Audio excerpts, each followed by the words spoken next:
listener production. Hi, I'm Sacha Barbour Gatt. Welcome to The Briefing. Costs have been skyrocketing for everything lately, and most of us have been forced to cut back on the little luxuries in life, whether it's new clothes, monthly manicures, maybe a trip to the movies. But one thing we are finding it hard to part with is our local cafe. Anecdotally, at least, my nearby coffee spots are packed out for brunch over the weekends, and the multiple cafes near our studios have long lines every morning from 6. And data shows we are getting good at making budget trade-offs. That is, choosing which things we want to hold on to and which we can maybe forego. While it might feel like our daily cuppa has increased in costs, it turns out our coffee culture is actually too cheap. So, should we be paying more for our daily coffee habit? Joining me now to explain is Emma Felton, adjunct senior researcher at the University of South Australia, who has looked into the cost of Australia's cafe culture. Emma, thanks for joining me. How much is the price of coffee now? Let's say a cup at your average cafe. So in Australia, we pay on average between $4.50 and just over $5, depending where you're located. You know, it varies from city to city. People in Melbourne probably pay a bit more than other cities. So, for example, in Melbourne, for a flat white, we're comparing flat whites, you could pay up over $5. The cheapest place for a cup of flat white is Hobart at just above $4.50. Brisbane and Sydney are sort of in the middle, around $4.70. So it varies a bit, but not a great deal.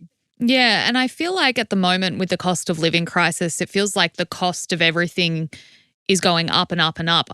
Colloquially, I know for me, like a block of cheese is my measure, and I used to be able to buy my block of cheese for $7 and it's up around $11 now, which is such a noticeable difference. But I can't say I've noticed the same with my local cup of coffee. So why haven't we seen similar big jumps in prices with cups of coffee in recent years?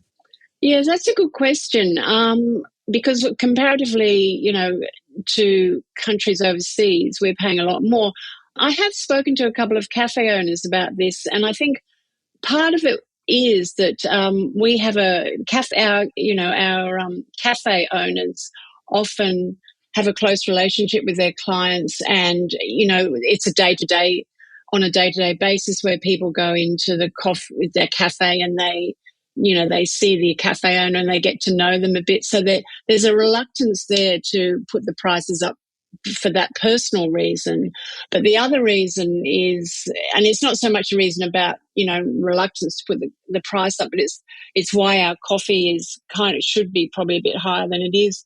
And we use good quality Arabica beans for what's become known as specialty coffee. We're used to drinking specialty coffee. And these beans, the Arabica beans, are very hard to grow.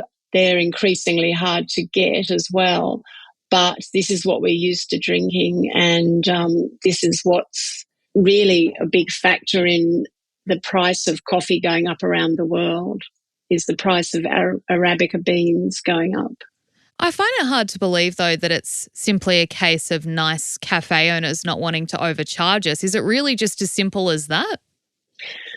I don't think so either. But I think a lot of it is to do with this sense that, that Australia is a leader in specialty coffee. And, I mean, obviously people are going to have to put up the price of coffee because everything else is going up. Cafe owners might be feeling sort of kindly towards their clients, but it's not really sustainable. Yeah, so would you take from that then that we can expect prices to increase over the coming months, years when it comes to the food and the coffee we order at our cafes? Or is it in turn, is that why we're seeing a lot of cafes actually closing, is because rather than pass the price on to their customer, they've ended up forced to close the shop because they can't afford to run it anymore? Where I live in Brisbane, I haven't seen any cafes close, but I have heard that there are cafes closing in other cities, and I imagine that would be a big part of it. Yeah, that certainly in terms of the rent and wages, which have gone up collectively by, nearly 70% in the last few years. So that's a huge hit. I mean, someone also suggested to me yesterday, someone from Darwin said they've started to see a lot of coffee carts, coffee vans, and they wondered whether these might replace some of the cafes, whether cafe owners would just, give up the cafes and start up a coffee van. But then, of course, you've got to have somewhere to park the van and get permits, etc. And the other thing is actually some cafe owners are reducing the size of their cups, so they're charging the same, but the cups are smaller, so they're getting a bit more profit from the normal size cups that they were using before. What kind of profit margins do cafe owners look at, on an average basis? How much are they actually taking home at the end of the day after the till's shut? There's been this really steep decline in the last 4 or 5 years.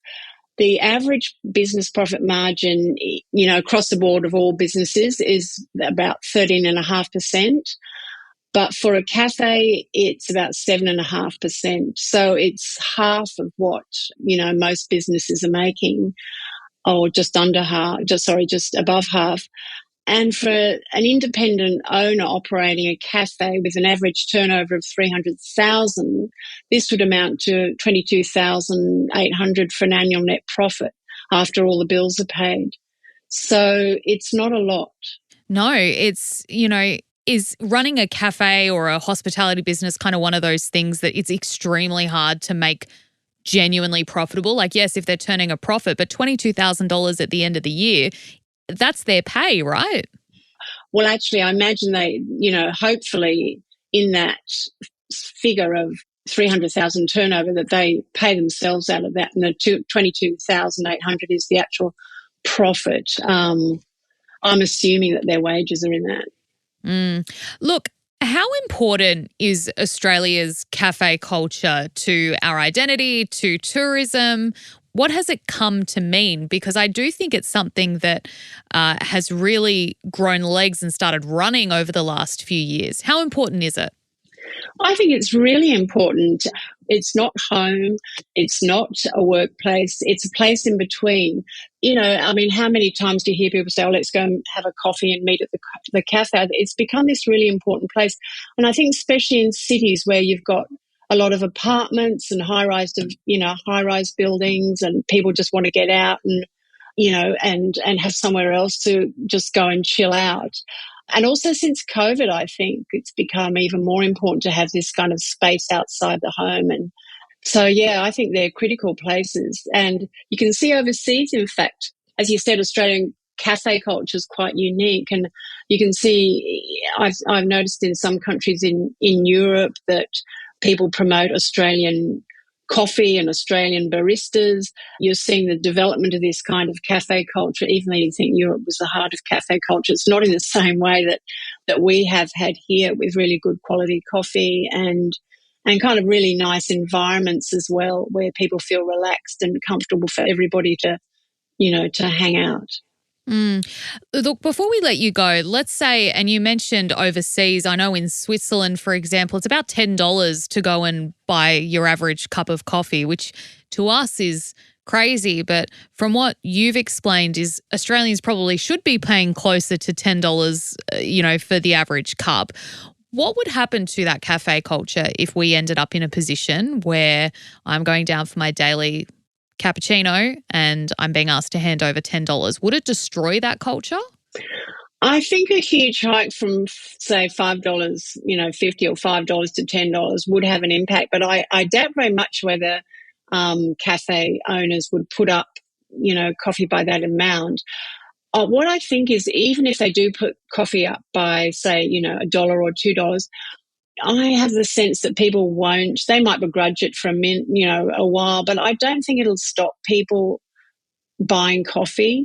I think it's so much a part of Australians' everyday life and so much part of our routines that I think people, they'll just see, oh, it's a cost of living factor, I'll pay for it, and I just find that hard to imagine that the customer's not going to buy coffee. And from what I've heard from cafe owners, the demand hasn't dropped off at all. Even after COVID, people are still going to cafes and, even if they're, are asked to pay a little bit more, they'll pay it. Mm-hmm.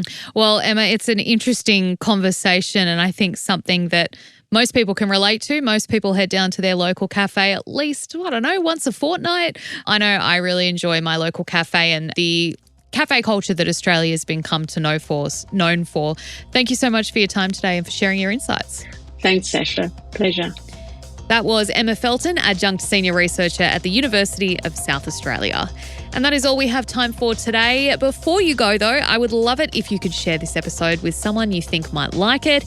And be sure to check out more of what we do on our socials pages. Instagram is @TheBriefingPodcast. On TikTok and YouTube, search us at The Listener Newsroom. That's LISTNR. I'm Sacha Barbour Gatt. See you next time.